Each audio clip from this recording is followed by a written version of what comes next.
الحمدللہ رب العالمین والصلاة والسلام علی محمد الامین فاعوذ باللہ من الشیطان الرجیم بسم اللہ الرحمن الرحیم۔ خواتین و حضرات، ہم میزان کے 7ویں باب کا مطالعہ کر رہے ہیں۔ یہ حدود و تعزیرات کا باب ہے۔ میں اس سے پہلے ان الجھنوں کا ذکر کر چکا ہوں جو رجم کے واقعات اور اس کی روایات کو سمجھنے میں پیش آئی ہیں۔ میں نے یہ عرض کیا تھا کہ امام فراہی نے اس جانب توجہ دلائی کہ چونکہ زنا کا لفظ آ گیا ہے یا زنا کے مجرموں کو سزا دی گئی ہے تو لوگ اس پر رک گئے ہیں۔ انہیں تھوڑا سا آگے بڑھ کر یہ دیکھنا چاہیے کہ زنا کی یہ کیا نوعیت ہے جو زیر بحث آ گئی ہے۔ اس میں میں نے کچھ مثالیں دے کر ان کا نقطہ نظر سمجھانے کی کوشش کی تھی۔ امام نے تو اپنے طریقے کے مطابق 2 یا 3 سطریں لکھی ہیں اور بس اشارہ کر دیا ہے۔ میں نے ان کی بات کو سمجھانے کی کوشش کی تھی کہ وہ اصل میں کیا کہہ رہے ہیں۔ یعنی وہ یہ بتا رہے ہیں کہ جب ہم مال لوٹتے ہیں تو مال اگر کسی کے سینے پر بندوق رکھے بغیر خاموشی سے لے لیا گیا ہے، کہیں پڑا ہوا تھا چرا لیا گیا ہے، نقب لگا کے داخل ہوئے اور نکال لیا گیا ہے تو اس کو چوری کہا جائے گا۔ مال ہی لیا گیا ہے لیکن اس کے ساتھ کچھ دوسری چیزیں شامل ہو گئیں تو اب وہ ڈاکہ بن گیا ہے۔ یہ اب سادہ جرم نہیں رہا۔ اب آپ یہ نہیں کہہ سکتے کہ قرآن مجید میں جو چوری کی سزا بیان ہوئی ہے یہ اس کا کوئی ایک پہلو ہے جو زیر بحث آ گیا ہے۔ اس سے بات آگے بڑھ گئی ہے۔ یہی قتل کا معاملہ ہے۔ اس وقت جو واقعات ہو رہے ہیں، میں نے ان کی مثال دی تھی کہ ہر شخص جو غور کرے گا وہ اس نتیجے پر پہنچے گا کہ قتل تو پہلے بھی ہوتے تھے۔ کوئی دشمنی ہوئی، کسی آدمی نے کچھ منصوبہ بنایا، کوئی کرائے کا قاتل پکڑا، خود آگے بڑھا اور کسی کو مار دیا۔ لیکن اس وقت جو قتل و غارت ہمارے ملک میں برپا ہے، کیا اس کی نوعیت بھی یہی ہے؟ یعنی اگر آپ سادگی سے دیکھیں تو قتل ہے، لیکن کیا فی الحقیقت یہ صرف قتل ہے؟ اسی وجہ سے ہم نے ایک دوسری تعبیر اس کے لیے اختیار کی، دہشت گردی کی تعبیر۔ یعنی قتل قتل نہیں رہا، وہ دہشت گردی بن گیا ہے۔ چوری چوری نہیں رہی، وہ ڈاکہ بن گئی ہے۔ اسی طرف توجہ دلائی گئی کہ آبرو کا معاملہ بھی یہ نہیں ہے۔ یعنی آبرو میں 2 چیزیں اور آ جاتی ہیں۔ ایک یہ کہ کسی کی آبرو بالجبر لوٹ لی گئی ہے، یعنی آبرو پر ڈاکہ ڈالا گیا ہے، تو اب یہ محض زنا نہیں ہے۔ جبکہ آپ اس روایت کو بھی اگر پڑھیں گے جس میں یہ واقعہ ہوا ہے تو وہاں پر بھی عام یہ الفاظ اختیار کیے گئے ہیں۔ تو اس وجہ سے عرب بولنے میں تو زانی ہی کہیں گے، لیکن وہ کون سا زانی ہے؟ یعنی کیا وہ زانی ہے کہ جس کے ہاں کچھ اس طرح کا معاملہ پیش آیا، کوئی یاری آشنائی کا تعلق ہوا، زنا کا ارتکاب ہو گیا؟ اگر یہی چیز بالجبر ہو، جس کو انگریزی زبان میں ریپ کہتے ہیں، تو ہم اس کو کیا محض زنا ہی کہیں گے؟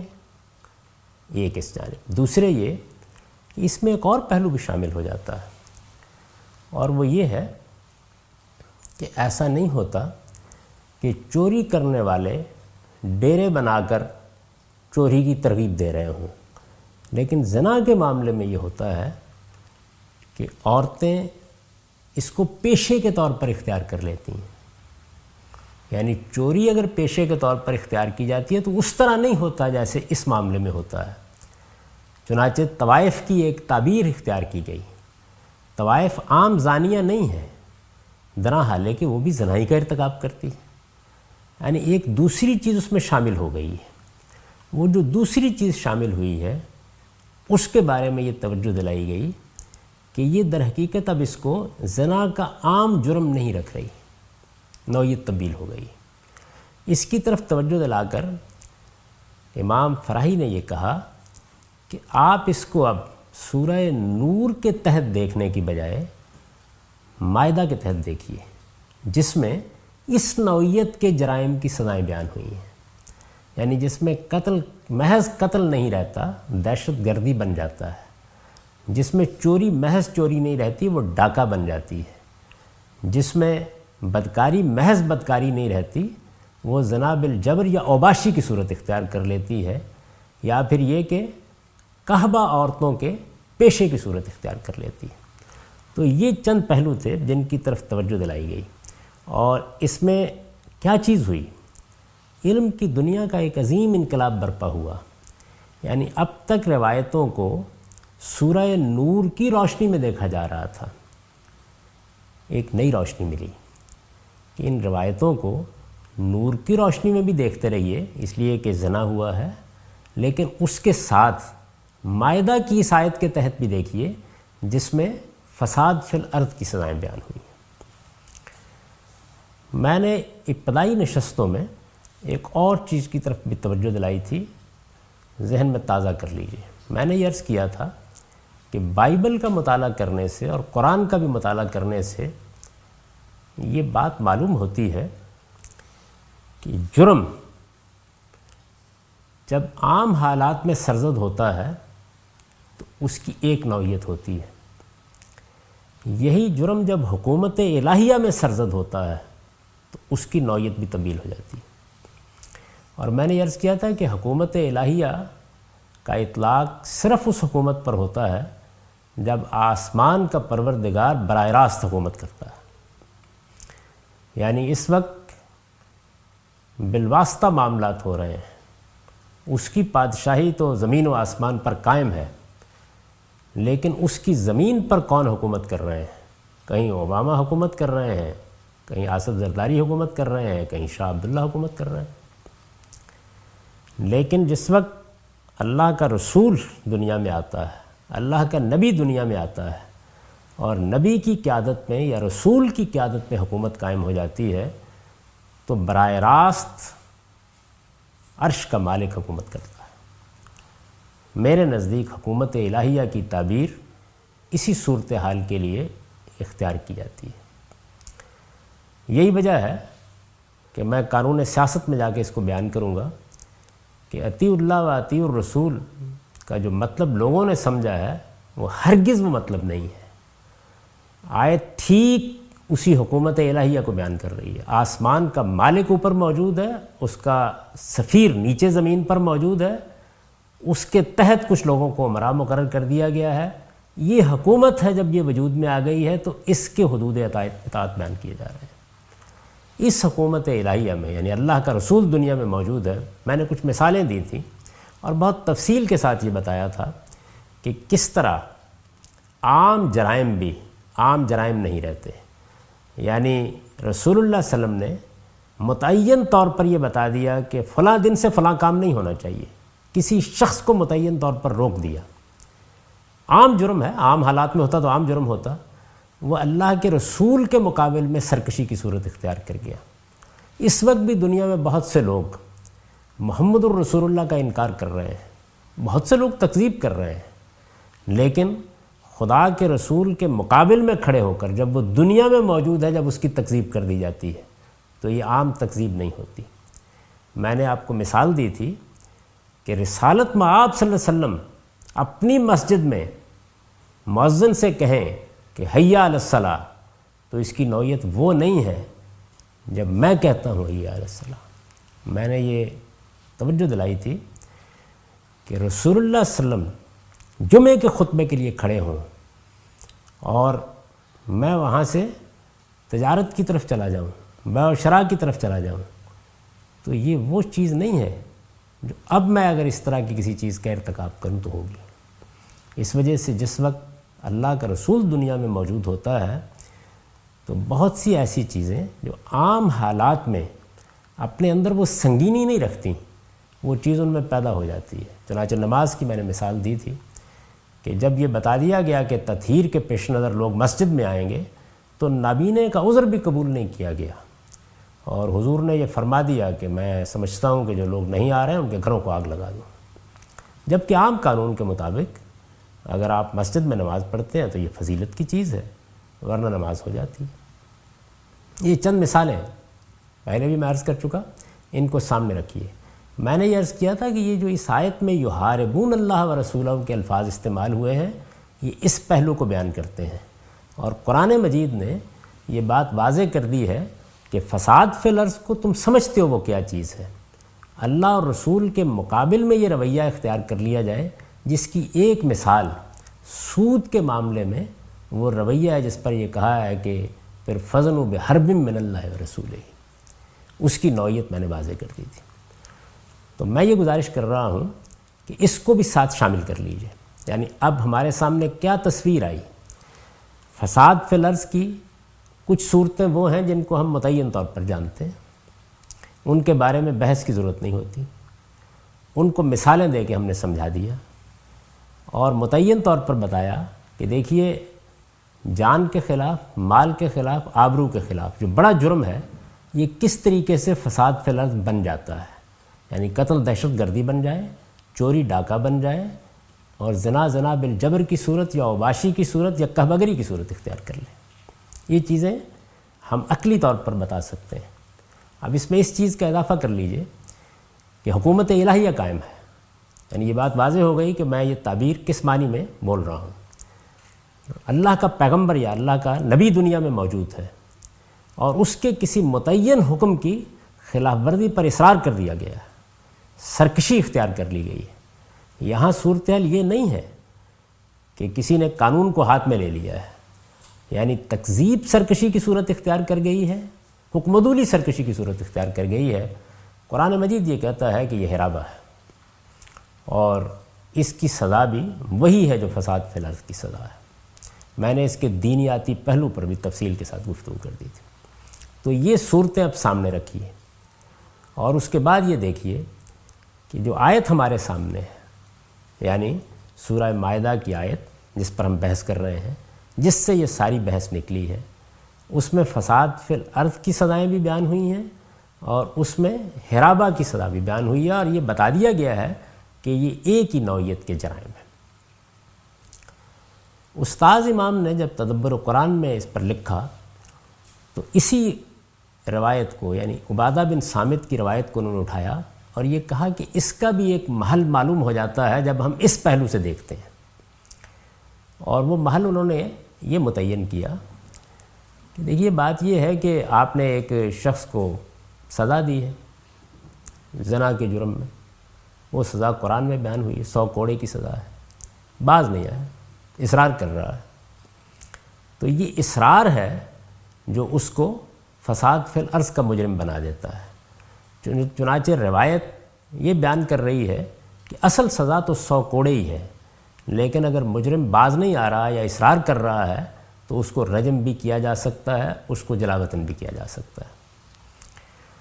میں نے اس کو ذرا دوسرے زاویے سے دیکھا ہے اور برہان میں اس پر بحث کی ہے، اور یہ بتانے کی کوشش کی ہے کہ سب سے پہلے تو عبادہ بن صامت کی روایت کو دیکھنا چاہیے کہ وہ ہے کیا، یعنی اس سے پہلے کہ میں اس کا باہمی ربط واضح کروں، میں یہ سمجھانا چاہوں گا کہ روایت پیدا کیسے ہوئی ہے، میں نے اس کا انتخاب کیوں کیا ہے، اس کی الجھن کا حل کیا ہو سکتا ہے، اس میں کیا بات کہی گئی۔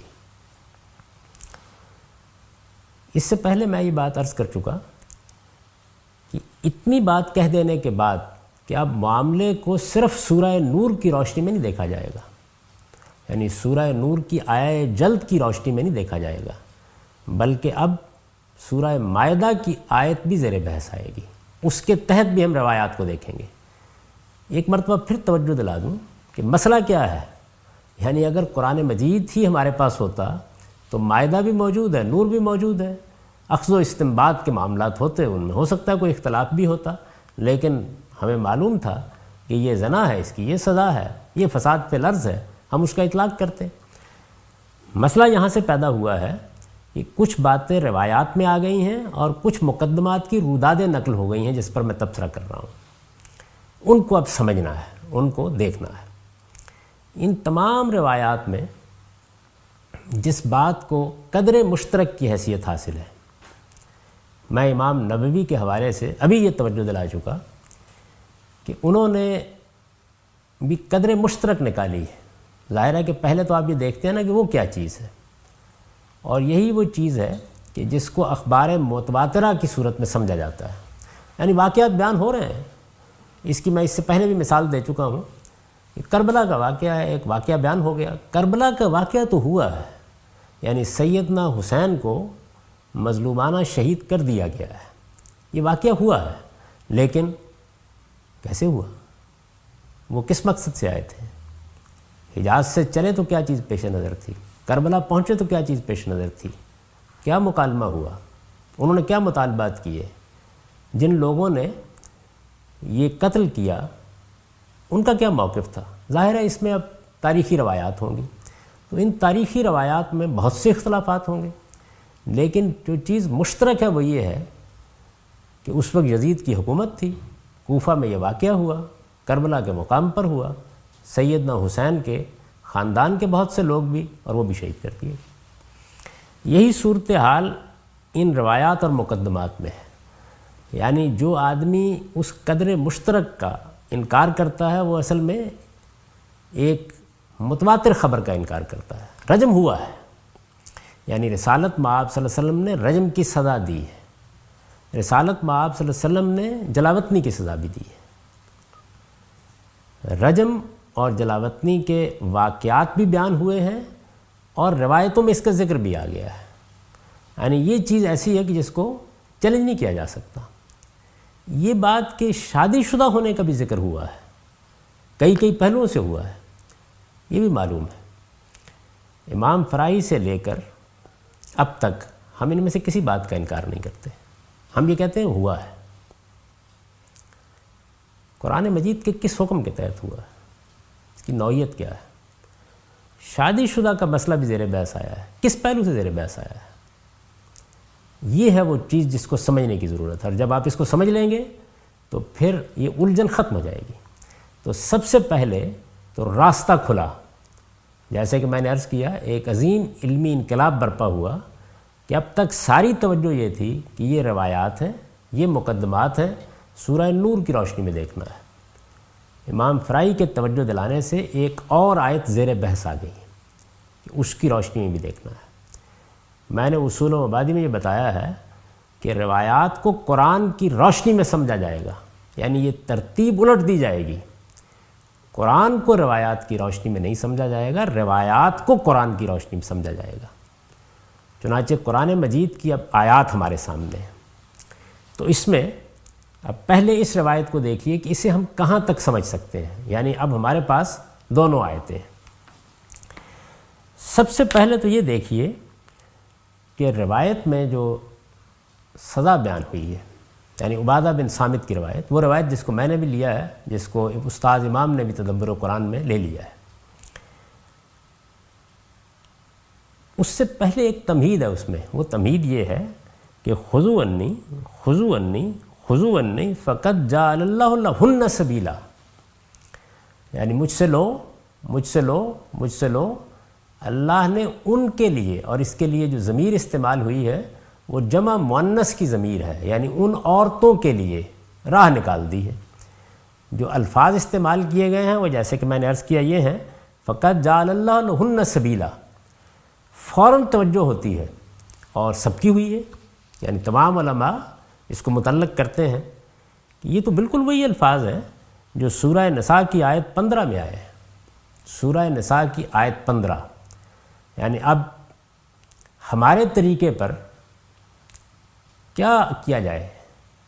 جب قرآن مجید کے الفاظ موجود ہیں اور معاملے کی نوعیت وہی ہے جو وہاں زیر بحث آ رہی ہے، تو پہلے پھر آیت کو سمجھا جائے گا، یعنی پہلے یہ دیکھنا چاہیے کہ آیت میں کیا ہے، کیونکہ رسالت مآب صلی اللہ علیہ وسلم جو کچھ فرما رہے ہیں اس کی تمہید یہاں سے اٹھائی ہے کہ اللہ نے جو وعدہ کیا تھا کہ وہ ان عورتوں کے لیے راہ نکالے گا، وہ اس نے نکال دی۔ وہ کون عورتیں ہیں؟ اللہ تعالیٰ نے کیا وعدہ کیا تھا، اور رسالت میں آپ صلی اللہ علیہ وسلم یہ کیا بات فرما رہے ہیں، اس کے لیے آیت کا مطالعہ ضروری ہے۔ آیت اپنی جگہ پر ایک مسئلہ بن گئی۔ اگر آپ تفسیروں کا مطالعہ کریں تو 14 صدیوں میں یہ ایک لا ینحل معمہ ہے۔ اس کی کیا وجہ ہے؟ آیت کو دیکھیے۔ آیت یہ ہے کہ واللاتی یاتین الفاحشۃ من نسائکم فاستشہدوا علیہن اربعۃ منکم فإن شہدوا فامسکوہن فی البیوت حتی یتوفاہن الموت ویجعل اللہ لہن سبیلا۔ اور تمہاری عورتوں میں سے جو بدکاری کرتی ہیں ان پر اپنے اندر سے 4 گواہ طلب کرو، پھر اگر وہ گواہی دے دیں تو ان کو گھروں میں بند کر دو یہاں تک کہ موت انہیں لے جائے یا اللہ ان کے لیے کوئی راہ نکال دے۔ یہ آیت کا ایک حصہ ہے۔ اس کے فوراً بعد یہ ہے کہ واللذان یاتیانہا منکم، یعنی تمہارے اندر سے جو 2 بدکاری کا ارتکاب کریں ان کو کیا کرو؟ ان کو اذیت دو، ان کو کچھ مار پیٹ کرو، اگر وہ اصلاح کر لیں تو درگزر کرو۔ اب ظاہر ہے کہ پہلی الجھن تو یہ ہوئی کہ 2، تو ظاہر ہے کہ 2 میں سے مرد و عورت ہی ہوں گے نا، لیکن پھر مرد و عورت ہی سے بدکاری ہوتی ہے تو یہ الگ سے عورتوں کا ذکر کیوں ہو گیا؟ یعنی اگر زنا کا ذکر کرنا ہے تو مرد و عورت دونوں زیر بحث آئیں گے۔ لوگوں نے اس کو حل کرنے کی کوشش کی، چنانچہ یہ کہا گیا کہ بعد میں مرد اور مرد کا یا عورت اور عورت کا تعلق زیر بحث ہے، لیکن عربیت کی روح سے اس کی گنجائش نہیں تھی۔ اس کی وجہ یہ ہے کہ ایک تو جیسے کہ صاحب تفہیم القرآن نے بالکل درست فرمایا کہ قرآن اس طرح عام شرع سے ہٹ کر قانون نہیں دیتا، اور دوسرے یہ کہ اس میں ضمیر آئی ہے یاتیانہا، اور اوپر الفاحشہ کا لفظ ہے جو اس کا مرجع ہے، تو یہ نہیں ہو سکتا کہ اوپر الفاحشہ کو آپ زنا کے معنی میں لیں اور آگے ضمیر لواطت کے لیے آ جائے، اغلام کے لیے آ جائے، یہ نہیں ہو سکتا۔ عربی زبان میں اس کی گنجائش نہیں ہے۔ تو یہ چیز اگر قابل قبول نہیں ہے تو اس کا مطلب یہ ہوا کہ اوپر بھی زنا زیر بحث ہے، نیچے بھی زنا زیر بحث ہے۔ زنا کی کوئی قسم ایسی ابھی تک دریافت نہیں ہو سکی کہ جس میں 2 کے بغیر انجام پا جائے، تو اس وجہ سے یہ الجھن اپنی جگہ موجود کہ پھر اس کا مطلب کیا ہے۔ استاد امام امین احسن اصلاحی نے تدبر قرآن میں اس کا ایک حل پیش کیا ہے، مجھے اس پر اطمینان نہیں ہوا، چنانچہ میں اس پر کوئی تبصرہ کرنے کے بجائے اپنا نقطہ نظر عرض کرتا ہوں۔ میرے نزدیک جس طرح کہ میں نے البیان میں بھی توجہ دلائی ہے اور میزان میں بھی ابھی آپ دیکھیں گے، میرا نقطہ نظر یہ ہے کہ بدکاری دنیا میں بالعموم 2 ہی صورتوں میں ہوتی ہے۔ یعنی یاری آشنائی کا کوئی تعلق ہوگا، اس میں ایک مرد اور ایک عورت متعین ہوتے ہیں اور وہ اس فعل شنی کا ارتکاب کرتے ہیں۔ دوسری صورت وہ ہے جو دنیا بھر میں معروف ہے کہ کوئی خاتون ڈیرے والی بن جاتی ہے، کعبہ گری کا پیشہ اختیار کر لیتی ہے، طوائف بن کے بیٹھ جاتی ہے۔ اس کی مختلف اقسام دنیا میں ہمیشہ رہی ہیں، اور جو لوگ بھی یہ کہتے ہیں غالباً غلط نہیں کہتے کہ یہ دنیا کا قدیم ترین پیشہ ہے۔ قرآن مجید کو اگر آپ دیکھیں تو وہ ہر جگہ جہاں عفت کو بیان کرنا چاہتا ہے، اس نے چونکہ اس کو نکاح کی لازمی شرط بنا دیا ہے، تو وہ مردوں کے بارے میں بھی کہتا ہے، عورتوں کے بارے میں بھی کہتا ہے کہ ان کو پاک دامن ہونا چاہیے۔ تو تعبیر اس کے لیے ہمیشہ یہی اختیار کرتا ہے کہ محسنات غیر مصافحات، یعنی وہ پاک دامن ہونی چاہیے، وہ کھلے عام بدکاری کرنے والی نہیں ہونی چاہیے۔ اور پھر دوسری بات کیا کہتا ہے؟ ولا متخذات اخدان، اور نہ چوری چھپے آشنائی کرنے والی۔ تو انہی دونوں چیزوں کی طرف توجہ دلاتا ہے۔ چنانچہ میں نے اس جانب توجہ دلائی کہ آیت پر غور کیجئے تو اس میں مضارع کا صیغہ استعمال ہوا ہے، واللاتی یاتین الفاحشہ۔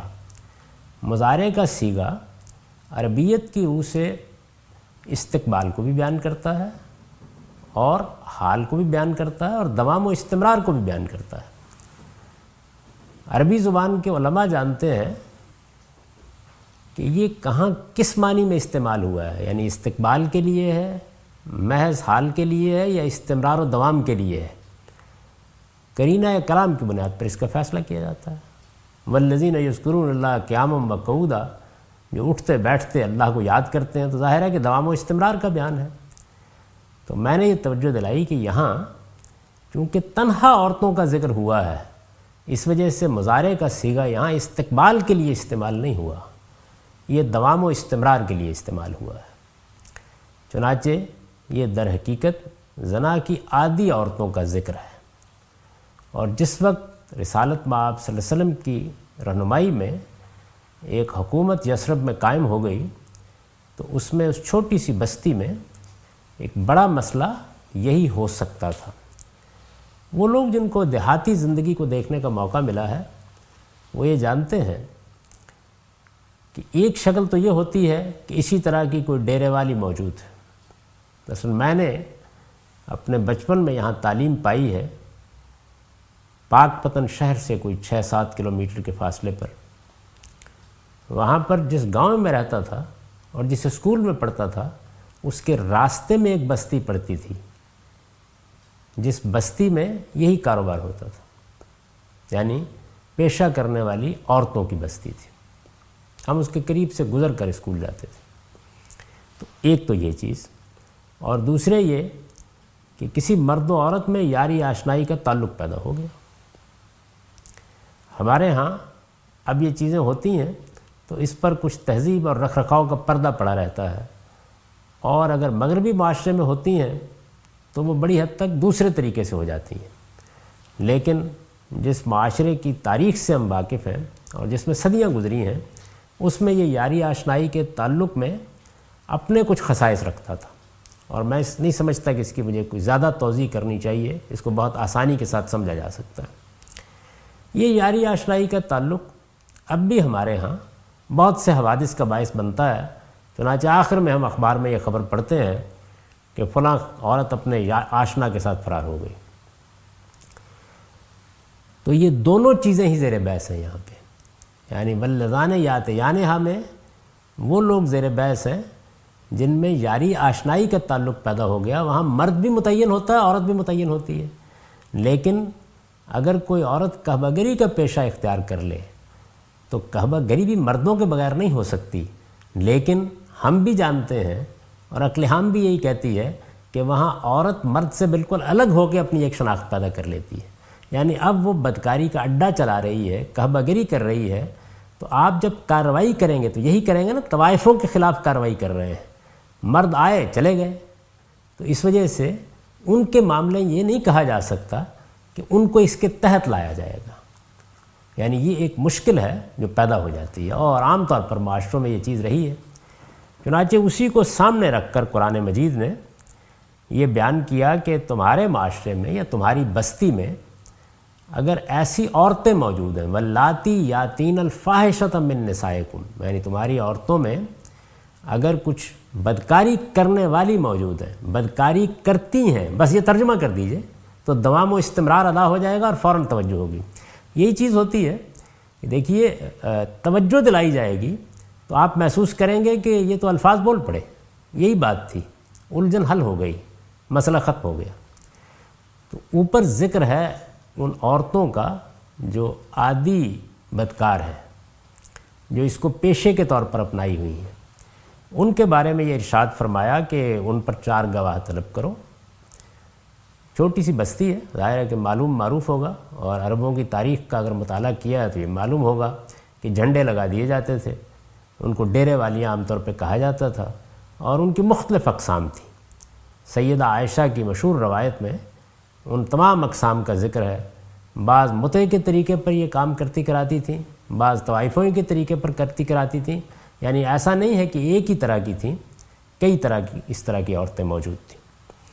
تو فرمایا کہ ان پر 4 گواہ طلب کرو، اگر وہ یہ گواہی دے دیں کہ یہ کعبہ عورتیں ہیں، یعنی قانونی تقاضا تو پورا کیا جائے گا نا، تو پھر ان کو گھروں میں بند کر دو۔ اس میں یہ الفاظ تھے کہ او یجعل اللہ لہن سبیلا، یعنی یا تو کیا ہوگا حتی یتوفہن الموت، موت آ جائے گی تو چلیے معاملہ ختم ہوا، اللہ کے سپرد ہوا، اور یا اللہ پھر کوئی قانون نازل کرے گا، کوئی راستہ نکالے گا، فرمائے گا۔ کیوں اس وقت نہیں کہا گیا؟ یہ وہ تدریج ہے، یہ وہ حکمت ہے جو قانون کے نفاذ میں ملحوظ رکھنی چاہیے۔ یعنی معاشرے کو ایک خاص جگہ پہنچانا ہوتا ہے۔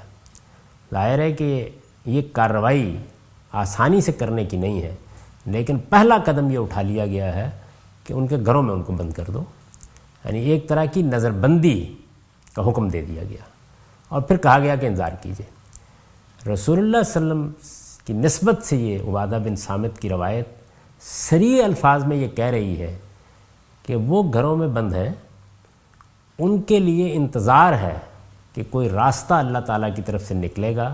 وہ راستہ نکالا گیا اور وہ یہاں زیر بحث ہے۔ تو اس سے یہ واضح ہو گیا کہ روایت کو اب ہم اس پہلو سے دیکھیں گے کہ اس میں جو قانون بیان کیا جا رہا ہے اس کا پس منظر کعبہ عورتوں کے معاملے سے نمٹنا ہے۔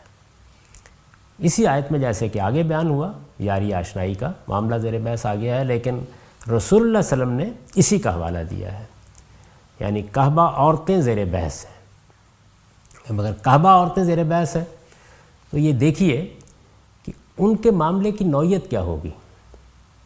جب قانون بیان کیا جائے گا تو ایک طریقہ تو یہ ہے کہ متعین عورتیں ہیں، آپ اطلاقی طریقے سے بیان کر دیں۔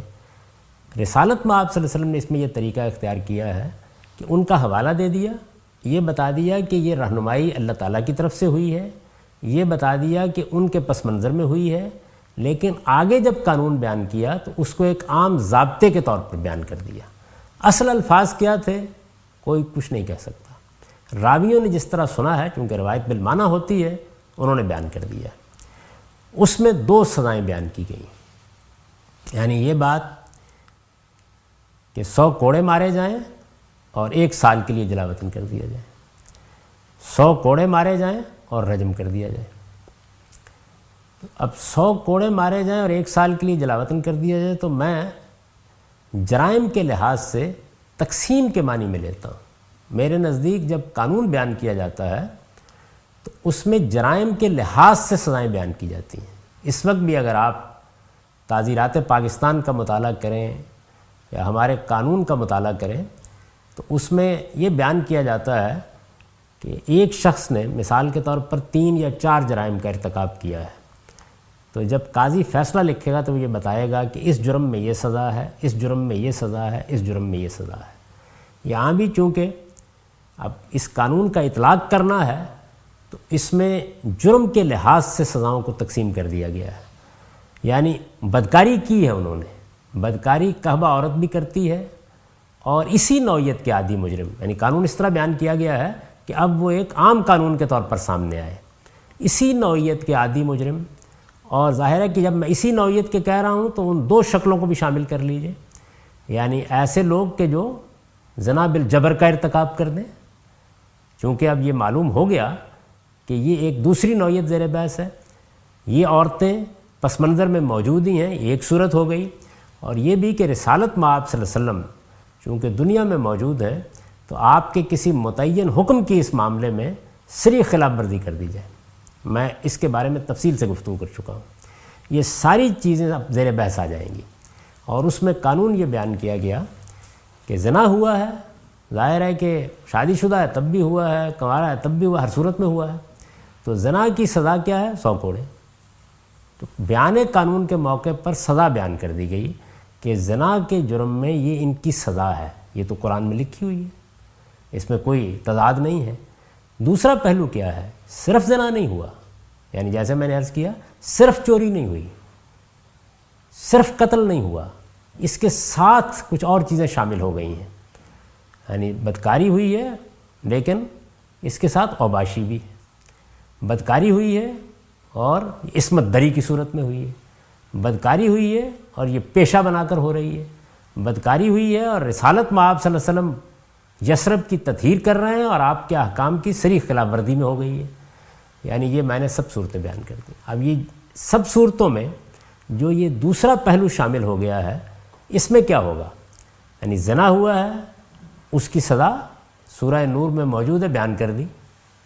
اگر اللہ تعالیٰ ہی کی رہنمائی میں یہ فرمایا گیا جیسے کہ بظاہر معلوم ہوتا ہے، تو گویا اللہ تعالیٰ نے یہ رہنمائی دی کہ ایک تو ان سے وہ جرم ہوا ہے جس کی سزا متعین طور پر قرآن میں موجود ہے، اور دوسرے یہ کہ یہ جو دوسری چیز اس کے ساتھ شامل ہوئی ہے، یہ اب قرآن مجید کی اس آیت کے تحت دیکھی جائے جو سورہ مائدہ میں ہے اور جس کے تحت ہم امام فراہی کی رہنمائی میں اس معاملے کو دیکھ رہے ہیں۔